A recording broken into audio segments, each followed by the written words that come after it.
네, 안녕하세요. 저는 소셜벤처 과학기술과 어떻게 만날 것인가를 이야기하게 된 임팩트 얼라이언스의 전일주라고 합니다. 일단 짧게 임팩트 얼라이언스 소개를 잠시 드리면 소셜 임팩트를 추구하는 조직들의 연합체, 임팩트 얼라이언스 말 그대로 뜻인데 저희는 소셜 벤처라고 부르는 직접 문제를 해결하는 조직, 그리고 리스크를 분담하고 자본을 공급하는 임팩트 투자사, 그리고 또 전문 역량으로 조직과 비즈니스를 돕는 성장 지원 조직들이 사실 다 같이 모여 있는 조금 생태계 차원의 연합체라고 보시면 되고요. 국내 대표 소셜벤처 100여 곳 이상이 회원사로 활동을 하고 있습니다. 어, 주로 하는 일은 커뮤니티를 만들고 제도와 환경 조성, 생태계를 어떻게 도울 수 있을 것인가를 저희 고민하는 일을 하고 있습니다. 저는 거기서 일을 하면서 앞에 발표해 주신 두 분은 사실은 각 영역에 오랜 전문성을 가지신 분들인데요. 저는 사실 그런 전문성을 가지진 않았지만은 저는 생태계 차원에서 이렇게 관찰을 하는 사람으로서 관찰자로서 오늘 의견을 좀 말씀드리고 싶고 일단 사회 문제 해결이라는 이 큰 맥락에서 이 R&D와 기업의 역할이 어떻게 변화를 했고 그리고 저는 오늘 특히 이 소셜 벤처에 대해서 이제 앞에 백승철 대표님이 잘 이야기해 주셔서 저는 주로 이제 연구자분들에게 소셜 벤처가 어떤 의미가 있고 어떤 가능성이 있고 또 같이 협력을 위해서 필요한 변화의 방향이 무엇인지를 좀 제안을 해보려고 합니다. 뭐 일단 처음 아주 기본적인 얘기부터 시작하면 뭐 앞서서 계속 얘기 나왔지만 지속 가능성이라고 하는 주제로 방향이 대폭 전환이 되고 있고 정부, 기업, 학교 모든 사회 영역이 사실은 기존에 해왔던 것에 대한 반성과 함께 역할 변화를 서두르고 있습니다. 그리고 그동안 변화를 주도했던 자본하고 기술 역시도 이 흐름에 굉장히 빠르게 반응을 하고 있죠. 그래서 이런 흐름에서 이제 사회 문제 해결형 R&D가 등장을 하게 되는데요. 이 사회 문제 해결형 R&D를 이제 제가 봤을 때 어쨌든 일반 R&D와 가장 차이점을 짓는 부분들을 좀 살펴보면 일반 R&D가 주로 경제적 성과 목표가 맞춰져 있는데 사회 문제 해결형 R&D는 사회적 문제를 해결하고 거기서 개선하려고 하는 게 공급자 전문가 중심이었던 걸 시민 문제를 겪는 당사자가 참여하는 형태. 그래서 그 대표적인 게 리빙랩이고 그래서 기존의 연결은 주로 산업, 학교, 연구소였다면 여기에 민이 붙어서 민산 학연으로 가는 게 가장 큰 차이입니다. 그리고 또 결정적인 차이는 그래서 일반 R&D는 사실은 사업화가 목적이기 때문에 영리 기업이 어쨌든 주된 파트너였다면 사회 문제 해결형 R&D는 정부, 지자체의 역할을 강조하고 또 사회혁신 조직과 어떻게 일을 할지를 고민하는 것이 사회 문제 해결형 R&D의 특징입니다. 이런 특징 위에서 가장 대표적으로 운영되는 게 리빙랩인데요. 근데 저는 사실 리빙랩을 제가 직접 하진 않고 관찰을 하고 있지만 관찰하는 입장에서 보면은 약간 이런 느낌이 듭니다. 일단 기존의 R&D가 영리 기업을 중심으로 운영이 됐기 때문에 사회 문제 해결형 R&D는 사실은 기업보다는 활용과 확산에서 정부의 역할을 훨씬 더 강조하더라. 그리고 이제 이 리빙랩 앞에 막 설명해 주신 것들을 쭉 봤을 때 성대골, 민들레 의료사협, 환경미화원의 안전조끼 등 여러 가지 지역 사회와 사회혁신 조직과의 협력 사례들이 많이 있지만 보통 민산 학연이라고 했을 때에 그 중에 산에 해당하는 산업이라고 할 수 있는 주체가 잘 보이지 않더라라는 느낌을 받았습니다. 이런 구조는 사실 지금 우리 정부의 정책 구조 안에서도 잘 드러나는데요.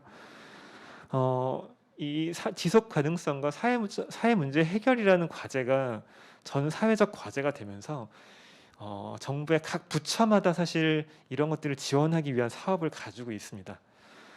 그래서 대표적으로 제가 과기부, 행안부, 중기부를 가져왔는데 과기부든 이제 연구자들이 현장의 문제가 있는 수요자를 찾아가서 문제를 해결하는 사업을 지원하고 있고 행안부는 지역 주민이 스스로 해결할 기술과 방법을 찾아서 역시 사회 문제 해결을 하는 방법을 지원하고 있고 중기부는 조금 다른데 소셜벤처는 중기부의 사업은 아니지만 저희가 중기부의 지원을 받고 있는데 중기부는 기업가가 사회 문제를 혁신적 비즈니스로 해결하는 모델을 지원을 하고 있습니다.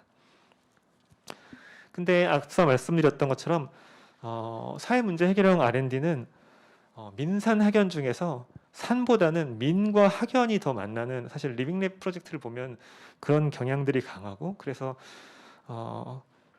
과기부가 사실 연결이 되는 주체는 사실 주로 이 연구자와 지역 주민이 만나는 이 리빙랩의 형태가 눈에 띄고, 이 기업가와 연구자가 사회 문제를 만나는 사실 흐름은 잘 보이지 않는 것이 현실입니다. 그래서 전 이제 리빙랩에 대해서 제가 주로 좀 얘기를 해보려고 하는데요. 리빙랩은 되게 여러 가지 성과가 있죠. 그동안 과학기술이 닿지 않았던 현장에 가장 효과적으로 기술을 전달하는 방법이기도 하고, 연구자 개인한테 매우 큰 성장의 기회라는 점이 되게 큰 성과라고 생각을 합니다.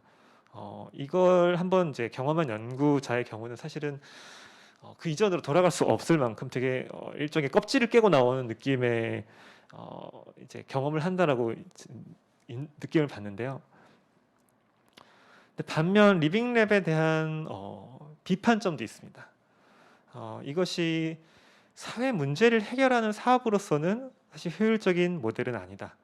왜냐하면 일단 아주 압축적으로 좀 거칠게 표현하면, 즉 연구자랑 소비자가 가운데 유통을 끼지 않고 직접 만나서 솔루션을 직거래를 하는 형태인데, 연구실이 출동을 하는 거죠.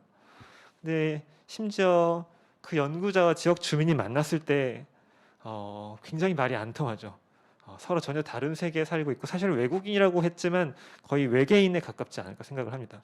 서로 무슨 말을 하는지 소통하기 위해서 굉장히 비용과 시간이 많이 들고, 또 그렇게 해서 솔루션을 내놨다 하더라도 사실 그 솔루션이 기본적으로 맞춤형, 그 문제에 특화되어 있는 상품이고, 처음부터 유통을 사실 고려하지 않았기 때문에 기본적으로 확산이 되게 어려운 구조를 가지고 있습니다.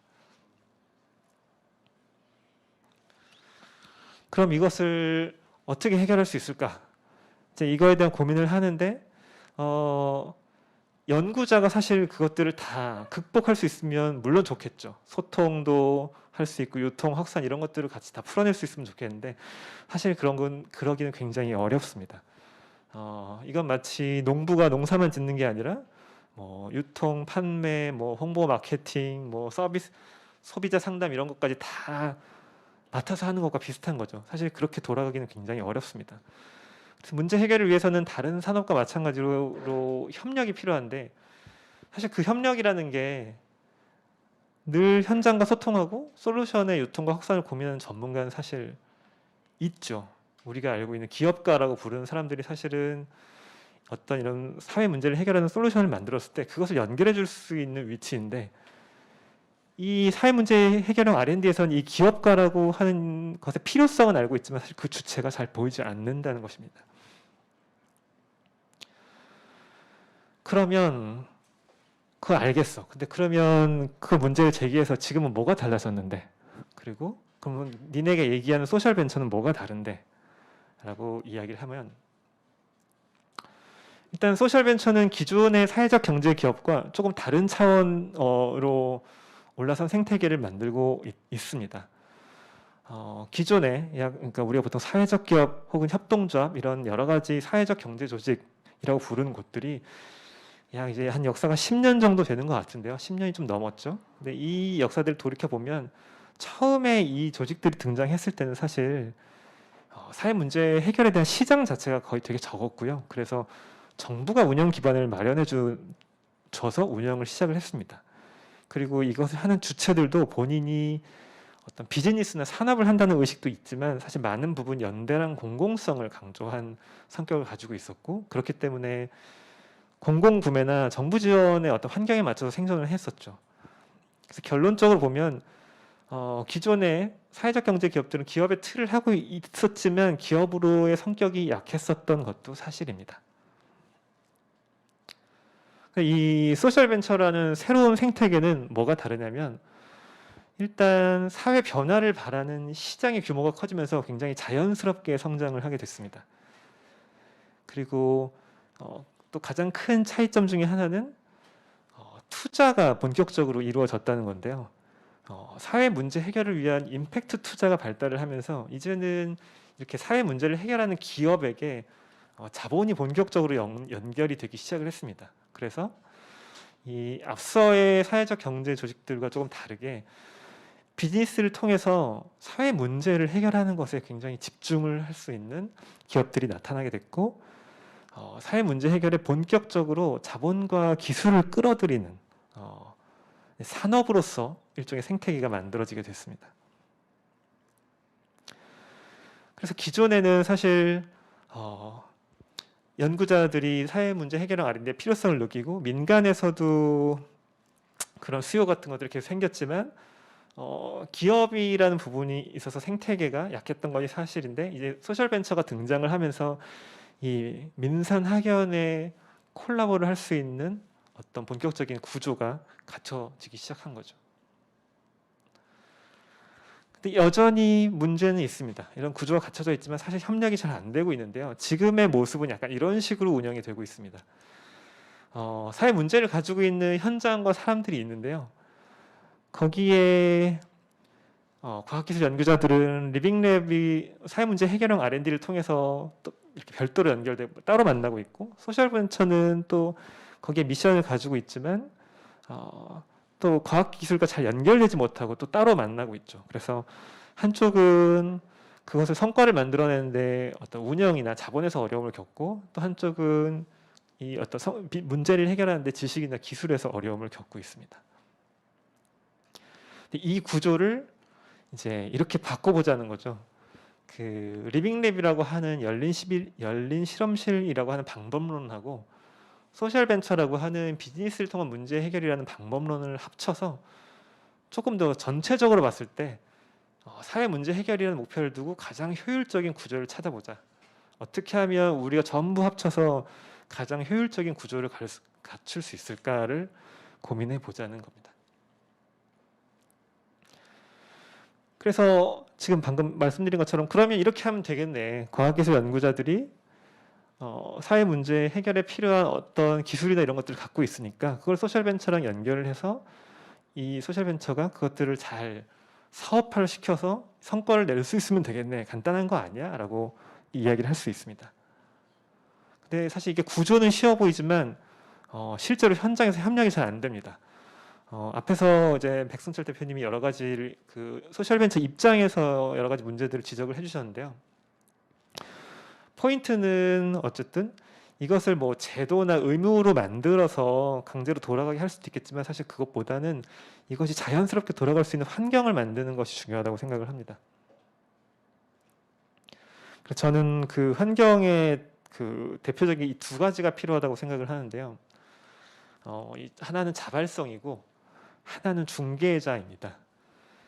자발성과 중개자. 자발성이라는 게 뭐냐면 협력이라는 게 서로 협력을 했을 때 서로 이득이 되는 구조가 사실 갖춰져야 협력이 자연스럽게 일어나잖아요. 근데 소셜 벤처 같은 경우에는 이것이 내 비즈니스와 걸려 있기 때문에 이 기술을 내가 도입을 함으로써 내 사업이 커지는 나의 이득이 되는 구조를 가지고 있습니다.